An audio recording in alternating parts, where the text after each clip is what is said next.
911, what's the location of your emergency? Hey, Rose? What's the location of your emergency? We're on I-80 headed towards Holbrook. I have you on the 180 about milepost 313. Yeah. Okay, is your emergency on the highway? It's my daughter. She's with us. We live out in the desert, and we're hauling ass to Holbrook to the EMS station. You're trying to get her to the EMS? Yes. Okay, how old is your daughter? 10. She's 10, and what's going on with her? She ran away for the third time in a week in the desert, and when the neighbor found her in the wash, she was unresponsive completely. And by the time she got back to the house, she was barely breathing, so I'm breathing for her now. She's unresponsive, unconscious, and unable to breathe for herself. Okay, so she's still unconscious, unresponsive? Yes.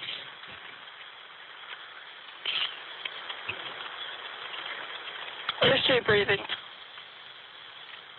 I'm breathing for her. What do you mean? I am putting my mouth around hers and breathing in her breath? Yes.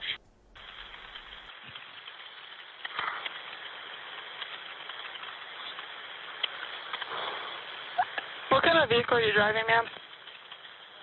This is a Ford Focus. Gray. 2-door. Okay, have you administered any CPR or just the rescue breaths?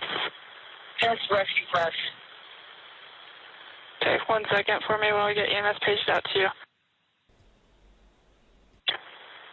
I need you to pull over so that I can page him out to you and we can start CPR.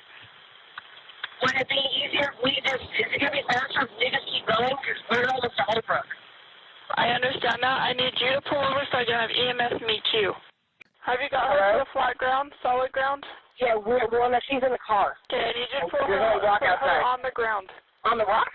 I need her on a flat ground so that you can administer CPR. Do you know how to administer CPR? Yes, I do, unfortunately. How long has it been since she's been responsive? We don't know. She ran away and they found her in the dirt. We only know for as long as he got her on the quad and gave her to I'm not us. getting any signs. Where were you guys at? We live east of Petrified Forest, and we're like 20 minutes in. So you're in Apache County? Yeah, I believe so. We just moved here at the start of the month, so I'm still kind of getting She was involved in an accident? No, she ran away. She's on medications. And she hasn't been on these medications in about a month because we've been moving. Okay. And then she ran. Hold on a second. On July 27, 2025, authorities stumbled upon a horrifying scene at the intersection of two highways near Holbrook, Arizona. 10-year-old Rebecca was found on the roadside, unresponsive, dehydrated, and bearing the unmistakable signs of brutal abuse. She was rushed to Phoenix Children's Hospital, where her condition only grew more dire in the days that followed. When investigators traced her living situation, the picture grew even darker.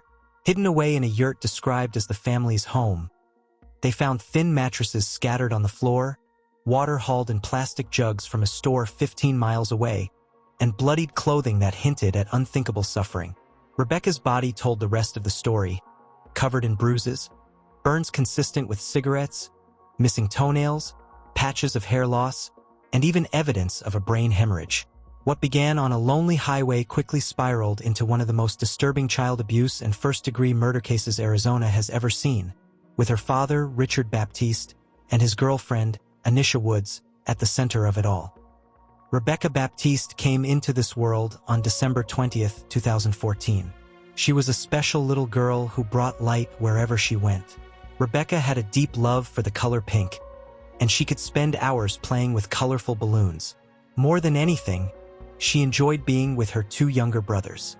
Her grandmother always said Rebecca was like a hero, someone who could make others smile even when times were hard. When Rebecca was in 4th grade, she attended a school called Empower College Prep in Phoenix, Arizona. She was the oldest of 3 children with brothers who were 8 and 6 years old. Rebecca was a good student who worked hard and always tried her best. In every photograph, you could see her bright smile and hopeful eyes. She believed in making the world a better place. But Rebecca's life had not always been easy. She and her brothers had lived in foster care for several years before coming back to live with their father, Richard Baptiste, in 2022. Richard was 32 years old, and he had fought to get his children back from the state. However, the reunion that should have been joyful became something much darker.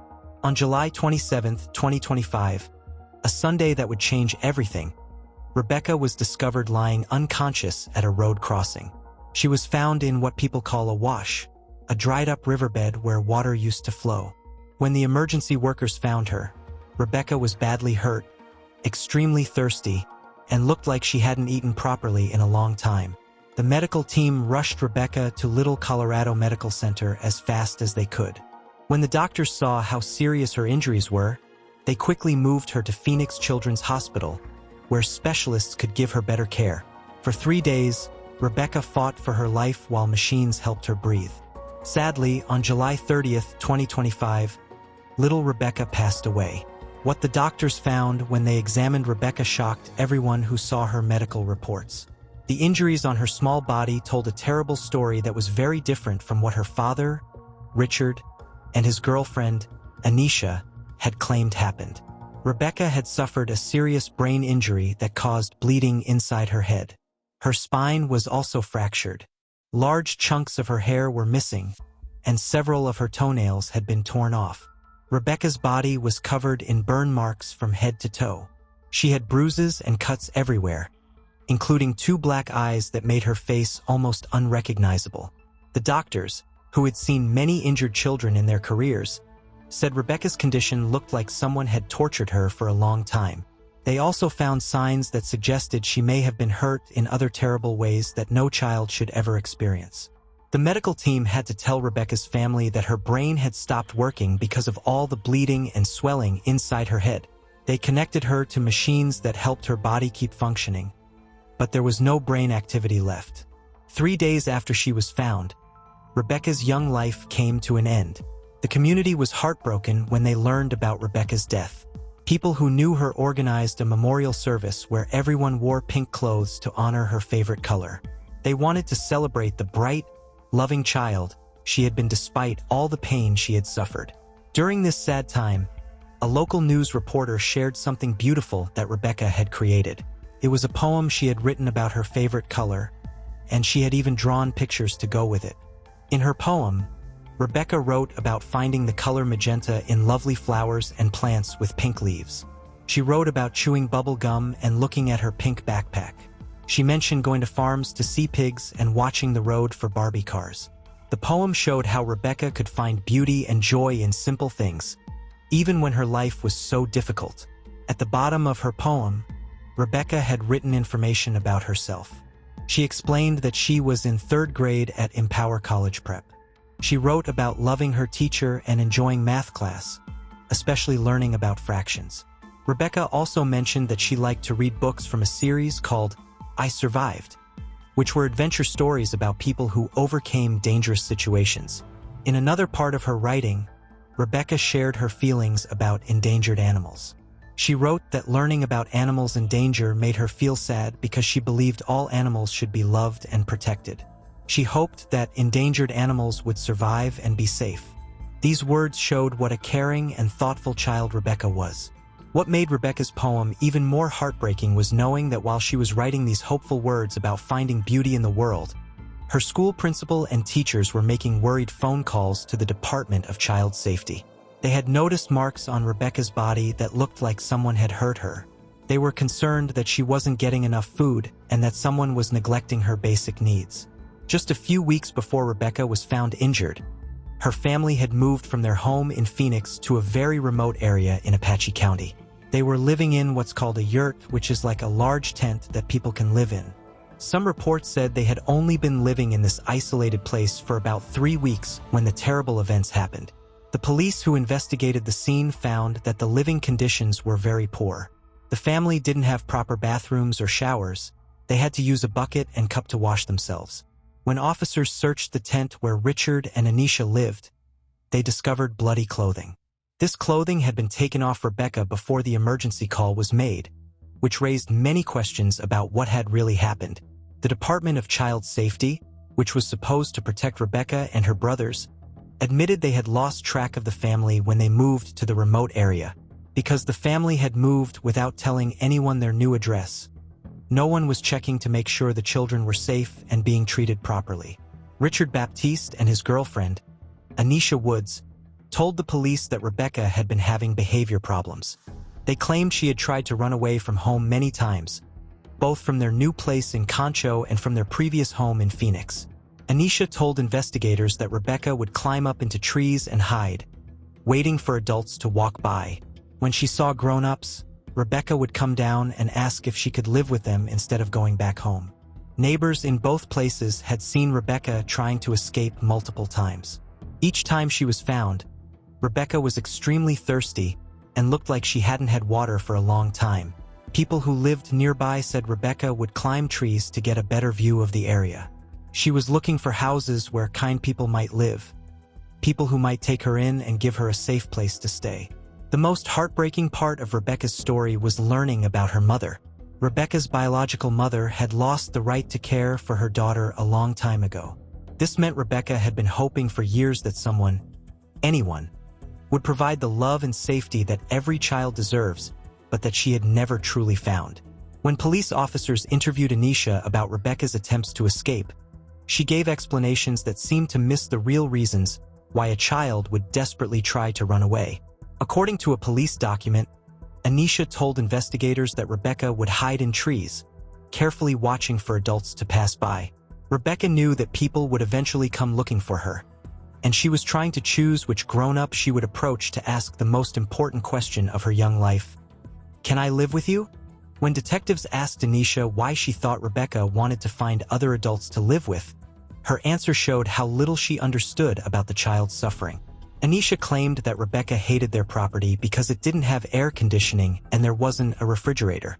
She said they mostly ate canned and boxed foods like chips, sandwiches, and granola bars, suggesting that Rebecca ran away because she wanted better food and a more comfortable home. But this explanation ignored the real truth. Rebecca wasn't running away because she wanted fancy food or air conditioning. She was desperately trying to escape from people who were hurting her in ways that no child should ever experience. Rebecca and her brothers had lived in foster care for 3 to 4 years before Richard regained custody of them in 2022. The court process happened in Maricopa County Superior Court, where a judge decided that Richard should be allowed to take his children back. This decision would prove to be tragically wrong, but at the time, the legal system believed Richard deserved another chance to be a father.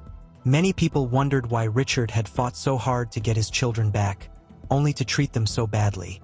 Some suspected that there might have been financial benefits to having the children, such as government assistance or welfare payments.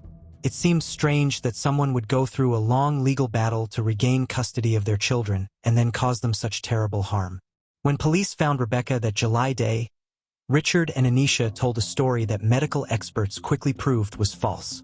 They claimed that Rebecca had run away from home and had been found by neighbors in the wash. They suggested that her severe injuries came from falling while she was trying to escape. However, doctors who examined Rebecca said this story was impossible. Rebecca's condition was so serious that she couldn't have physically run anywhere. She was barely able to move her body at all. The medical evidence showed that someone had hurt her so badly that running away would have been beyond her physical capabilities.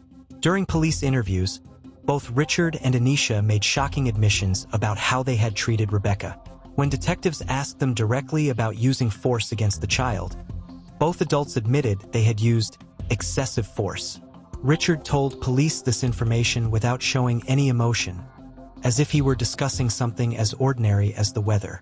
Richard admitted that he had used a belt to punish Rebecca, claiming it was because she kept trying to run away. However, he denied being responsible for the head injuries that ultimately killed her. Anisha also admitted to hitting Rebecca with a belt and causing some of her bruises, but she tried to shift most of the blame onto Richard, saying he was the one who usually disciplined the children.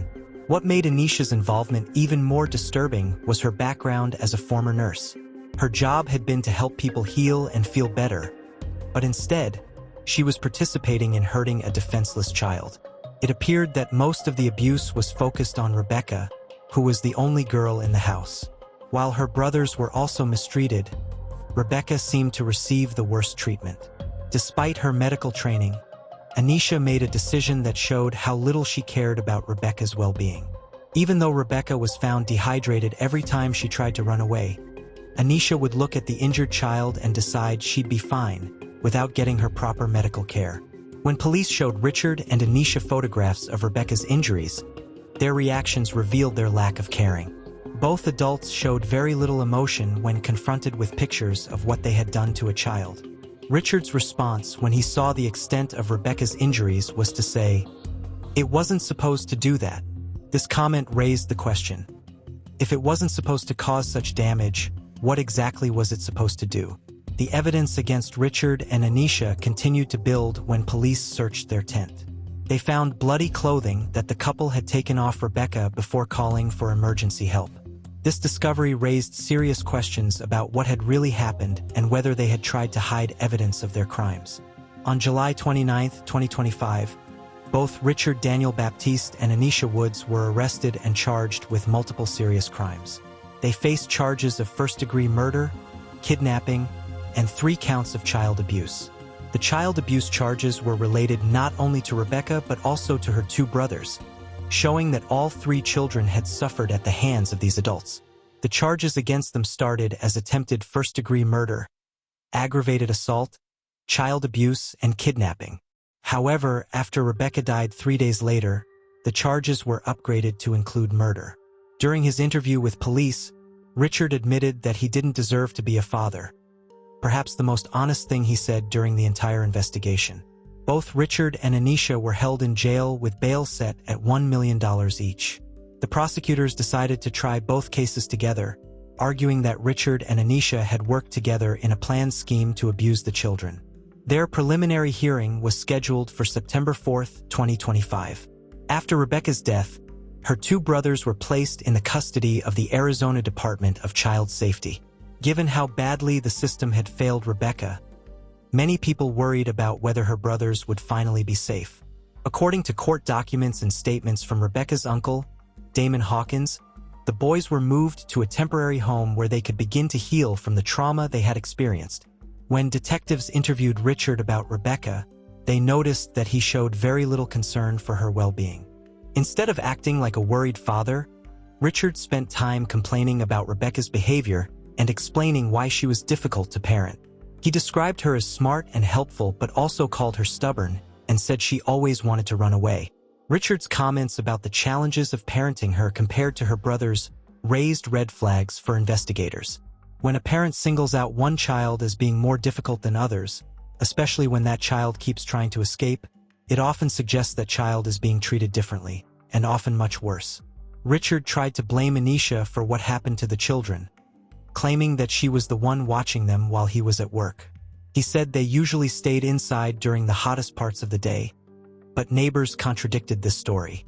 People who lived nearby had seen the children being forced to run outside and do hard work in the heat with very little water to drink. When detectives asked Richard about previous allegations of sexual abuse, he dismissed them as false claims that had been made when Rebecca was in foster care. Richard seemed to have an excuse for everything and always blamed someone else, whether it was Anisha, Rebecca herself, or the foster care system. However, doctors who examined Rebecca found evidence that supported these earlier concerns. They discovered injuries on her body that were consistent with sexual abuse. Rebecca had severe bruising throughout her body, what appeared to be cigarette burns on her back, and large chunks of her hair were missing. The doctors also found bruising in private areas of her body, which supported their conclusion that she had been sexually abused.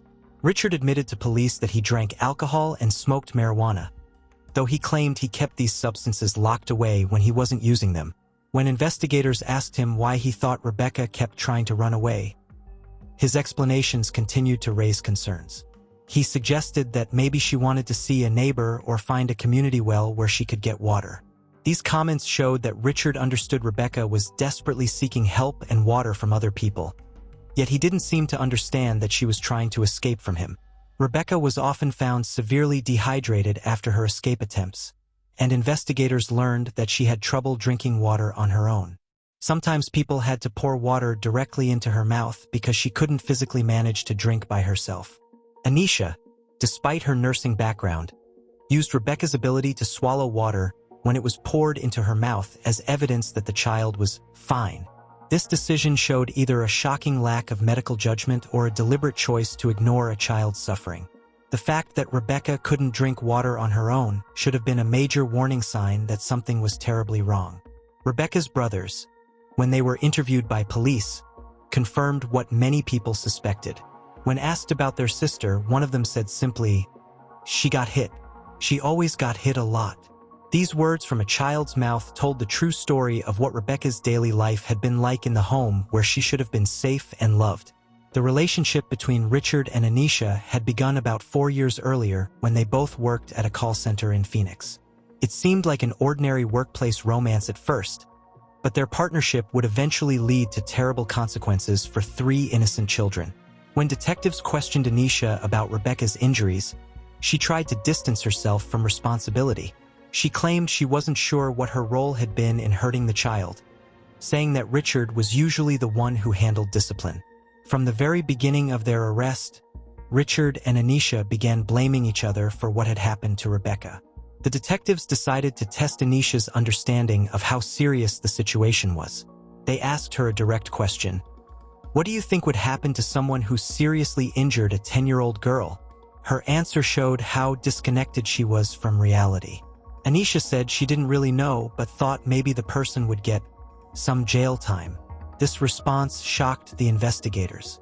They were dealing with charges of first-degree murder, kidnapping, and child abuse, crimes that could result in life in prison or even the death penalty. But Anisha seemed to think that severely injuring a child would only result in a short stay in jail. Even more troubling was the fact that Anisha, with her medical background, had not called for emergency help right away when she found Rebecca in such terrible condition.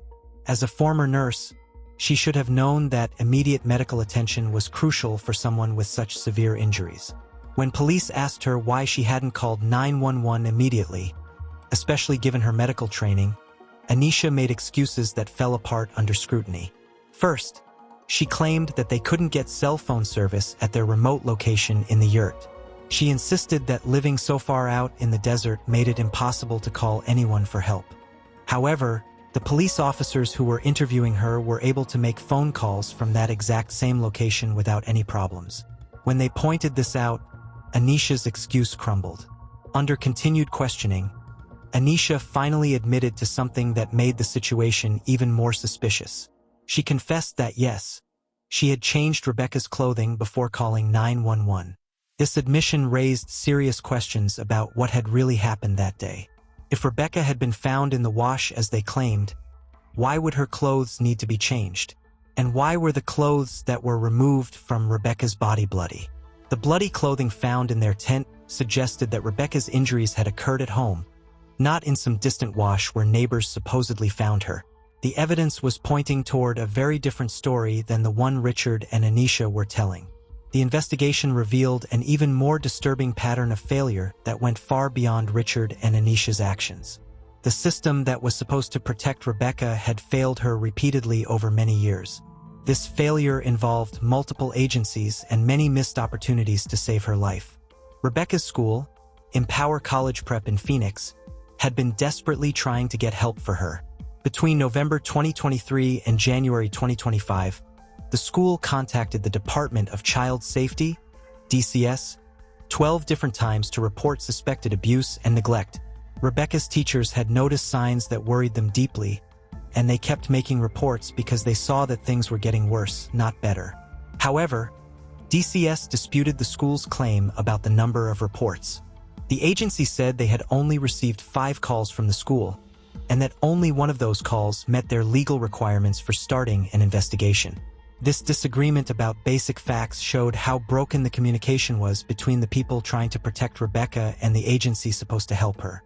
The problems with DCS went back much further than Rebecca's school reports. The Arizona Department of Child Safety had received at least 12 reports about the Baptiste family over the course of 10 years, starting when Rebecca was only 8 months old in August 2015. These early reports showed that concerns about Rebecca's welfare had been raised almost from the time she was born.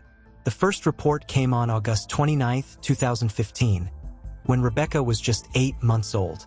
Someone was worried about neglect by both of her parents, Richard Baptiste and her mother, Sandy Hawkins. The person making the report was concerned about the condition of their home and suspected that Rebecca's parents might be using drugs.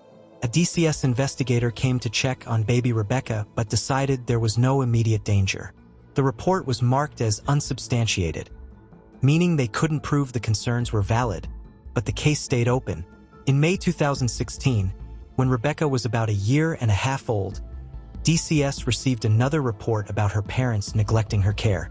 This time, the concerns were about a severe diaper rash that wasn't being treated properly and an ear infection that her parents had ignored.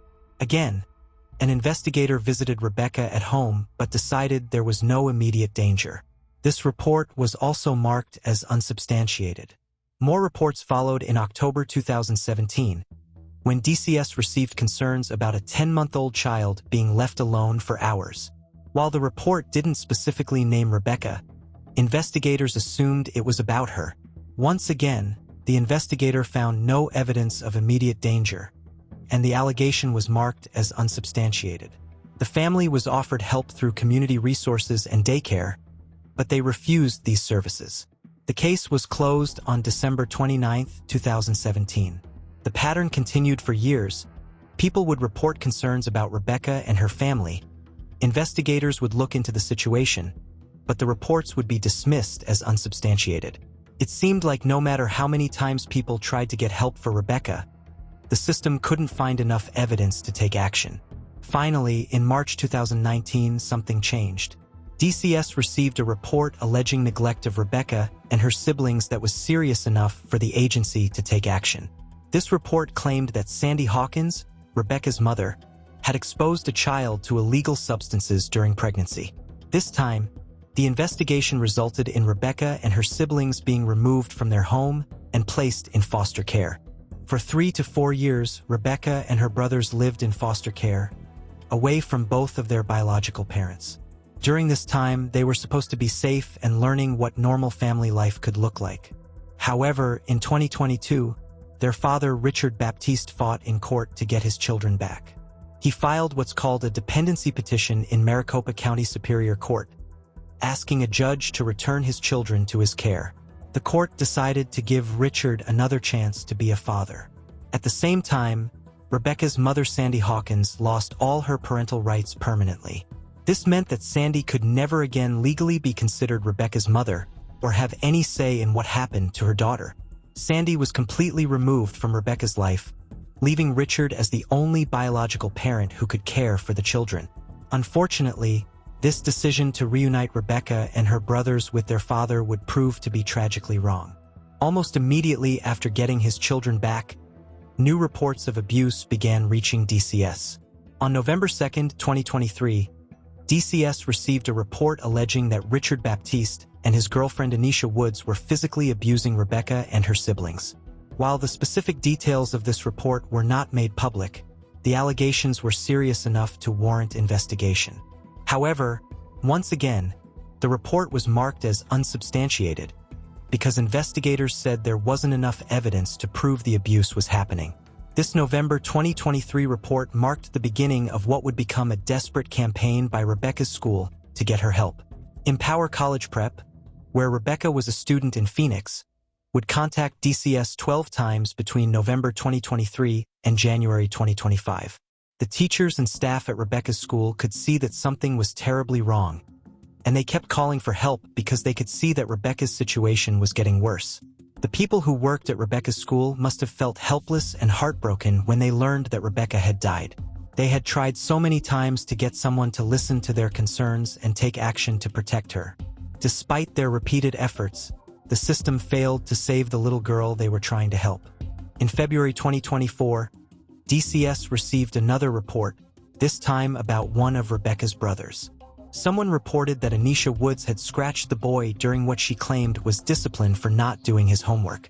When investigators interviewed the child, He said the scratch was an accident and that he felt safe at home. Based on this statement, the case was closed with no further action. This response from Rebecca's brother showed one of the biggest problems with investigating child abuse. Children who are being hurt often protect their abusers because they're scared, they don't know any better, or they've been taught what to say. When a frightened child tells investigators that everything is fine at home, it doesn't necessarily mean they're safe. But the system often treats these statements as proof that no abuse is occurring. The reports to DCS continued into 2025. On January 16, 2025, the agency received a report alleging that Richard and Anisha were neglecting Rebecca by forcing her to run as punishment without giving her water or letting her take bathroom breaks. This type of punishment could be extremely dangerous, especially in Arizona's hot climate. The allegation was investigated, but once again it was marked as unsubstantiated due to what officials called a lack of evidence. The case was closed on February 28, 2025. In April 2025, Phoenix police officers went to the Baptiste home because Rebecca had missed several days of school. When they saw Rebecca, the officers noticed that she had a black eye. However, Richard was able to give what the police considered a believable explanation for how Rebecca got the injury. The officers didn't take any photographs of Rebecca's black eye, and they didn't find what they considered direct proof of abuse. DCS was notified about the incident, but it was only recorded as an information report, and no further action was taken. This April incident was particularly tragic because it represented another missed opportunity to save Rebecca's life. A black eye on a child who had been the subject of multiple abuse reports should have triggered a much more thorough investigation. The fact that no photos were taken and no follow-up action occurred showed how the system continued to fail Rebecca even when warning signs were clearly visible. On May 19, 2025, DCS received yet another report alleging physical abuse of Rebecca and her siblings by Anisha Woods. This report specifically mentioned spankings as punishment. When DCS workers tried to visit the family's home in Phoenix and check with Empower College Prep, they made a disturbing discovery. The family had moved away without telling anyone where they were going. The Baptiste family had relocated to Concho in Apache County without providing updated contact information to any of the agencies that were supposed to be monitoring their situation. This meant that DCS lost track of the children entirely. The investigation remained technically open, but with no way to find the family, there was nothing more the agency could do. In early July 2025, the Baptiste family settled into their new life in a remote campsite in Concho, Apache County. They were living in a yurt, which is like a large tent without electricity or running water. This isolated location made it even harder for anyone to check on the children's welfare. During the 3 weeks they lived in this remote location, Rebecca attempted to run away multiple times. There were 3 documented attempts in those 3 weeks alone, showing how desperate Rebecca was to escape from her situation. Each time she tried to run away, she was found and brought back, only to face more punishment for trying to leave. On July 27, 2025, the story came full circle. 10-year-old Rebecca Baptiste was found unresponsive in a wash at the intersection of State Route 77 and U.S. Route 180 in Holbrook, Arizona. 3 days later, on July 30, 2025, Rebecca died from her injuries. Rebecca's death put Arizona's Department of Child Safety under intense criticism from the public and the media. People wanted to know how a child who had been the subject of at least 12 reports of abuse and neglect over the course of a decade could slip through the cracks of the system that was supposed to protect her. The problem seemed to be that DCS had set the bar too high for what constituted enough evidence to remove a child from their home. In many of the reports about Rebecca's family, the allegations didn't meet the agency's threshold for action. When children like Rebecca's brother told investigators that they felt safe at home, those statements often led to cases being closed, even though experienced child abuse investigators should have known that scared children often protect their abusers. Critics argued that the standards DCS used were too rigid and left vulnerable children like Rebecca at risk. They pointed out that Rebecca's story was a painful reminder of what happens when systems fail the children they're meant to protect. Rebecca's death wasn't just the result of the actions of her father and his girlfriend. It was the result of years of missed opportunities for intervention. The tragedy of Rebecca's story extends beyond her own suffering to include the trauma experienced by her brothers. They had lived through the same horrible conditions, witnessing their sister's abuse and likely experiencing their own mistreatment. Now they were left without their sister, having seen the worst that humans can do to each other. Many people felt angry and heartbroken when they learned about all the chances that had been missed to save Rebecca's life. There had been so many reports from so many different people, teachers, school officials, neighbors, and others who had seen signs that something was wrong. Each person who made a report was trying to help Rebecca, but the system failed to respond effectively to their concerns. The case raised important questions about how child protection agencies investigate reports of abuse and what standards should be used to determine when a child needs to be removed from their home. Rebecca's death showed that the current system wasn't working well enough to protect children who were in danger. Richard and Anisha were scheduled to appear in court again on September 4, 2025, for their preliminary hearing. Many people expected that they would try to blame each other for what had happened to Rebecca, since they had already begun pointing fingers during their initial interviews with police. Rebecca's brothers were now in the custody of the Arizona Department of Child Safety, hopefully in a place where they would finally be safe and could begin to heal from the trauma they had experienced. Many people worried about these boys and hoped that this time, the system would do a better job of protecting them. Rebecca's story serves as a tragic reminder that child abuse prevention requires not just laws and agencies, but also vigilant communities and systems that are willing to act when children are in danger. Too many people had tried to help Rebecca, but the system designed to protect her had failed at every crucial moment. Her death was preventable, which made it even more heartbreaking for everyone who had tried to save her.